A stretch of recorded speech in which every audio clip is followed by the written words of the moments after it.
Kemitraan merupakan bentuk kerjasama antara dua pihak atau lebih untuk mencapai tujuan bersama, di mana setiap pihak memiliki hak dan tanggung jawab sesuai dengan kesepakatan bersama. Kemitraan merupakan hal yang penting dilakukan di setiap bidang, termasuk dalam bidang kesehatan. Dalam bidang kesehatan, kemitraan menjadi hal penting, dikarenakan kesehatan merupakan modal dasar dalam pembangunan sektor lain. Pembangunan kesehatan merupakan tanggung jawab bersama, sebagai upaya bentuk promotif dan preventif di lingkungan masyarakat dan sebagai peluang sumber daya dari mitra potensial.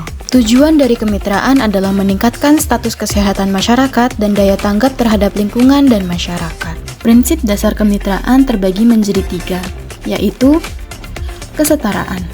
Antar pihak memiliki kesetaraan kedudukan dalam artian memiliki hak dan tanggung jawab yang sama dalam setiap keputusan yang diambil. Setiap keputusan diambil secara demokratis melalui musyawarah dan mufakat. Keterbukaan. Setiap pihak terbuka dan bertindak proaktif dalam membahas kemajuan maupun permasalahan yang ada. Setiap keputusan yang dibuat dapat diimplementasikan secara transparan, jujur, dan tanpa saling menyembunyikan. Saling menguntungkan. Kemitraan saling memberi dan menerima akan membuat setiap pihak memiliki keuntungan dan manfaat masing-masing dalam proses yang dilakukan. Landasan menggalang kemitraan antara lain saling memahami kedudukan, tugas, fungsi, dan struktur masing-masing pihak, saling memahami kemampuan antar pihak, saling menghubungi atau menjalin komunikasi dengan baik antar pihak, saling mendekati, saling bersedia membantu dan dibantu oleh setiap pihak, saling mendorong dan mendukung antar pihak, bersinergi, dan saling menghargai antar pihak. Sasaran kemitraan dalam pembangunan kesehatan antara lain masyarakat, pemuka atau tokoh masyarakat, kader atau lintas sektor, institusi pendidikan, instansi pemerintah, organisasi kemasyarakatan, kelompok peduli kesehatan, dunia usaha, lembaga swadaya masyarakat atau LSM, donatur atau penyandang dana, organisasi profesi, dan pengelola media massa. Suatu hari dilaksanakan kegiatan Posbindu PTM atau Pos Pelayanan Terpadu Penyakit Tidak Menular yang rutin diadakan setiap 1 bulan sekali di RW 1 Desa Sejahtera. Banyak warga yang berantusias datang untuk pemeriksaan kesehatan mereka. Tidak hanya warga yang sudah dewasa atau lansia, bahkan anak-anak dan remaja pun ikut menghadiri Posbindu ini. Posbindu ini merupakan strategi dari Kementerian Kesehatan sebagai upaya promotif dan preventif dalam menanggulangi penyakit tidak menular seperti diabetes mellitus. Pelaksanaan Posbindu PTM ini menjadi tanggung jawab kader kesehatan yang telah dilatih dan dibina serta dibantu oleh tenaga kesehatan dari puskesmas setempat. Pada pelaksanaan Posbindu PTM di RW 1 Desa Sejahtera ini, terdapat beberapa profesi yang turut andil dalam mensukseskan keberjalanan kegiatan ini. Tidak hanya kader kesehatan saja yang terlibat, namun tenaga kesehatan dari puskesmas setempat juga berkontribusi dalam kegiatan ini. Suatu pagi, di ruang rapat Puskesmas Sejahtera, diadakan rapat koordinasi kegiatan Posbindu untuk RW 1 Desa Sejahtera. Rapat dipimpin oleh perawat yang menjadi koordinator komunitas di Desa Sejahtera. Baik, terima kasih untuk ibu-ibu sekalian yang sudah hadir di sini. Untuk hari ini kita akan bahas mengenai Posbindu, pembagian tugasnya gitu ya untuk Posbindu minggu depan. Seperti itu, supaya nanti Posbindunya bisa berjalan dengan lancar. Sebelum kita berdiskusi tentang hari ini, lebih baiknya kita berdoa terlebih dahulu ya. Berdoa beserta kabar dan pekerjaan masing-masing, berdoa dimana? Berdoa selesai. Baik, ibu-ibu sekalian, jadi untuk Posbindu ini itu akan diadakan di RW 1 di Desa Sejahtera. Untuk pelaksanaannya sendiri itu akan dilaksanakan besok hari Sabtu.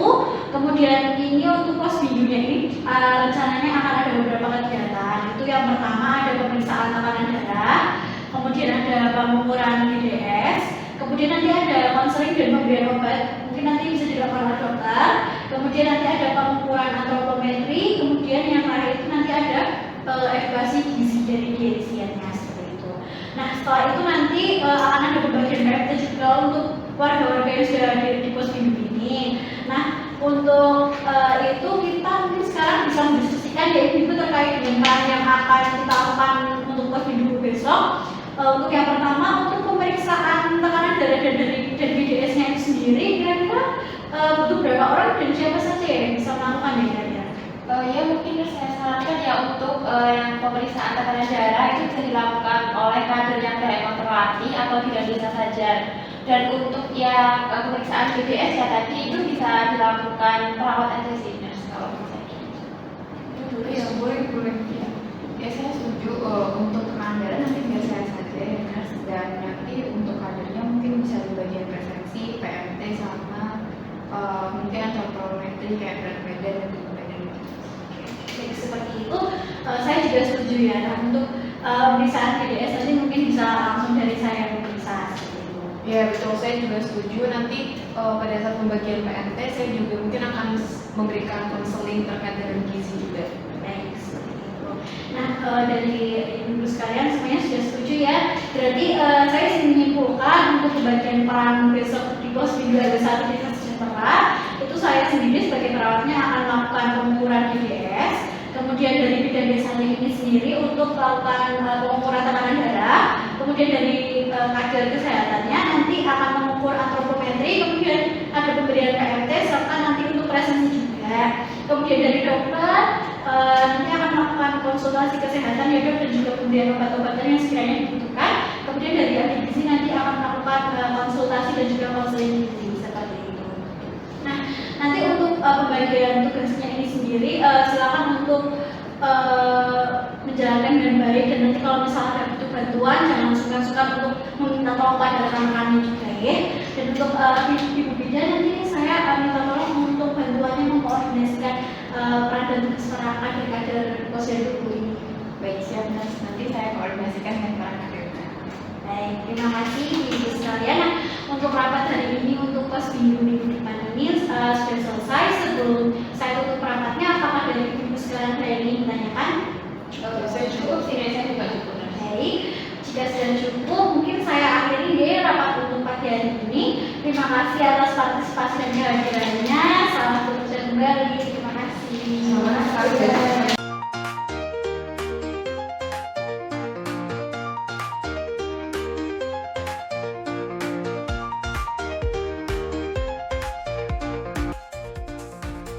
Pagi ini, warga Desa Sejahtera berkumpul di Balai RW 1 untuk mengikuti kegiatan Posbindu, yaitu Pos Pembinaan Terpadu untuk Pencegahan dan Deteksi Dini Penyakit Tidak Menular.